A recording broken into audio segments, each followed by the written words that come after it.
And just like that, a chapter of evil is closed with a guilty verdict in the most recent Lori Daybell trial. We're going to talk about it in today's video. Hey, hey, hey, welcome to the Sofa Squad, sipping from the cup at hey, hey. Hello, Sofa Squad, and welcome back to the sofa.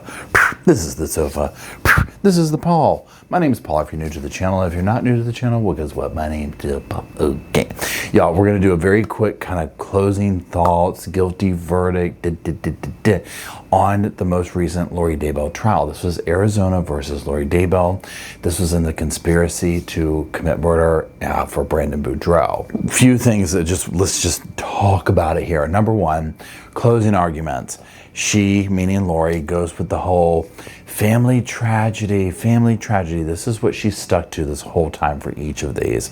She very much wants the jury to think in each of these cases that this was just some random, bad luck kind of a thing that happens to the family. Nothing more, nothing less, nothing to see here, people kind of a thing. All right, move on. It moves on to the jury. They take it out. Now, the day before the guilty verdict, they get it at the end of the day. They leave. I don't even know what they did back in the room or whatever, right? Maybe they just took names, did all that, and then they left for the day. So they come back in. And y'all, it was less than 30 minutes. It took them to deliberate on this case, okay? I saw people in the chat room. We were live streaming on the live chat channel of mine, and people are like, the verdict's in, and I'm like, where are people seeing this? Is this a joke? Is this trolls, whatever? The verdict's in. And I'm like, they just started, right? I think it was 18 minutes or something. It was something crazy, y'all. So, number one, refreshing, right? Absolutely love the fact that the jury was like, it's all right there, kind of a thing. Now, the time of this recording, I don't know if any jurors have spoke out yet, or whatever. Dying to see what they have to say. Because even if you factor in time with them from the day before, it's still not that much time. For me, one of the huge things was obviously hearing Brandon open up, right, the very beginning of the trial with his testimony, but seeing that storage video, the storage unit video, hearing Detective Hermosillo put it out there, all the evidence, and just make it click. For me, I was like, yeah, there's no questions left at this point. Another thing with the case that was made it obvious was how obvious they were. I make jokes about oh, people buy their, evidence at Walmart and this and that and the other. This was next level. This was really bad. This was buying the burner phone at Walmart with your credit card, checking your Gmail, and planning the crime on said Google account on the burner phone. I will never get over how obvious they were with that. And thank goodness they were, right? Because where would we be if they weren't? It was like a sophisticated group of bandits in one way and killers, but absolutely not in the other way. It was like if they had only been a little bit more swift or whatever, the amount of evil that they could have truly accomplished. So, jury comes back, guilty verdict, less than 30 minutes, right? And this is just one of those things where you're like, okay, but hey, great, love this journey for her. Now, at that point, the judge is like, obviously, okay, we need to plan up sentencing, we need to do this, we need to do that. So sentencing has been planned for July 25th. Now, Lori made this whole thing about I want to be sentenced in 30 days. When can I get transported? When can we do this? When can we do that? She, and I'll kind of rewind a little bit here, when she was being brought out before the verdict was read and everything, she had the smile on her face. It's like she tries to take ownership of things. She doesn't want to let you think, oh, I'm not going to let them see that I'm upset that it was guilty.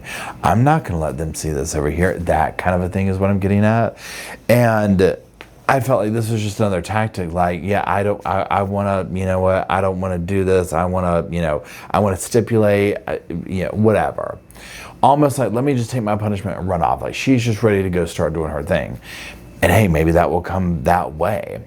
Now, after the verdict was read and all that, we watched Nate Eaton of East Idaho News, and I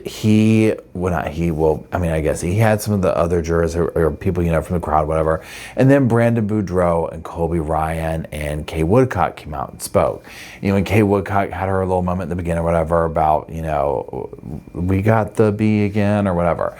Now, one thing that was interesting is in the very beginning, Brandon was like, we all stand united. He has his wife there with him as well. And I felt like he was saying that because it's like, okay, well, here's Colby, right? And, you know, Colby was there to support them. So, I mean, obviously he's lost his family members, you know, to his mother. This is a very, you know, complex situation. And Brandon gave such a beautiful speech, and, you know, it just really showed about loving people, connecting, this kind of stuff. He's such a gentle, strong soul. He just seems like a really good guy, and someone who is incredibly damaged and victimized by Lori and Chad and Melanie and, you know, the whole Alex, the whole crowd, you know, and the trauma of living through, oh my God, like my life was almost taken. What about the kids? This, that, and the other, so on and so forth. Now, one thing that he also said that was interesting was he was like, you know, I want to essentially go back into anonymity and just live a regular life. You know, and I was reflecting in the chat room and talking to people afterwards and whatnot. And I was like, you know, when this case started, I think my channel only had maybe 2,500. It was very like in the beginning stages, right? And we started following this case and doing this and doing that and just following it over the years, and never dreamed of the complexities of it, the evilness of it, the tragedies of it, nor that we would be here years later, right? I mean, I was just sitting here driving around this afternoon, and I was like, it feels like, I don't even know how to describe it, but just like a weight has been lifted, maybe, I don't know. And I'm not even related to the victims and the family in this case. Like, it hasn't, like, I mean, and so that's how I feel. I can only imagine how they feel, right? Of like, oh my gosh. Now, obviously, you know, even though Lori is, I mean, Chad's gone away, Lori's going to go away, there's going to be appeals, there's going to be that type thing. As I've said in the videos before, this is going to, I mean, haunt most people who have, you know, come into contact with and know the story, but especially the surviving victims, the victims, all that, you know, the family members. I mean, they're going to deal with court cases and stuff like that probably for the rest of their life, right? I mean, that's what ends up happening. Lori and Chad and Alex is going to always be a reminder of that, you know, and this part of the chapter of the book is done, if you will. We'll see what happens with appeals. We'll see what happens with that. You know, we were talking in the chat room about Lori and what kind of an inmate she might be, and I go so many different directions with that because I think that she so much seems like she wants to be this deity, this goddess, this something in the story, to write her own Bible, to write her own this where she's the main character, right? And so I feel like she will use this in the prison complex. We already saw her saying like, this is for the women. I'm sticking up for people. Lori seems to need a cause to lead, right? And so can she lead that cause, whatever said cause is, behind bars? I don't know. We see how it ended on the outside, right? So another thing I think is that behind bars, it'll go a couple of ways. I think that she'll have more victims. She'll target meek type people, Melanie Gibb types, people like that who she could exploit whatever she might need from them. Now, I think she also could run into some issues. You know, I mean, she is a convicted child killer, right? I mean, come on. Now, also as the whole level of, she probably has a fan club, you know? She won't go into complete, you know, how do you say it, like abysmal abyss, right? People like her, Sarah Boone, Jodi Arias, Night Stalker, these people, they have fans, if you will, people who write them who are, maybe it's morbid curiosity, maybe they want to figure out something, I don't know, okay. But I'm sure Lori has those. I'm sure she does.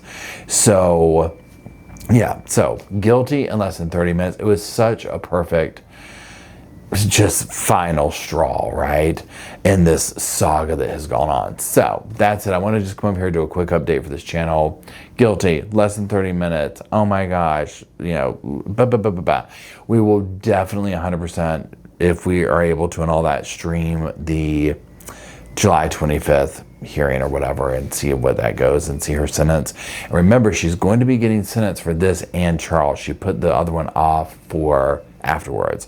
So basically, she's cooked. Okay.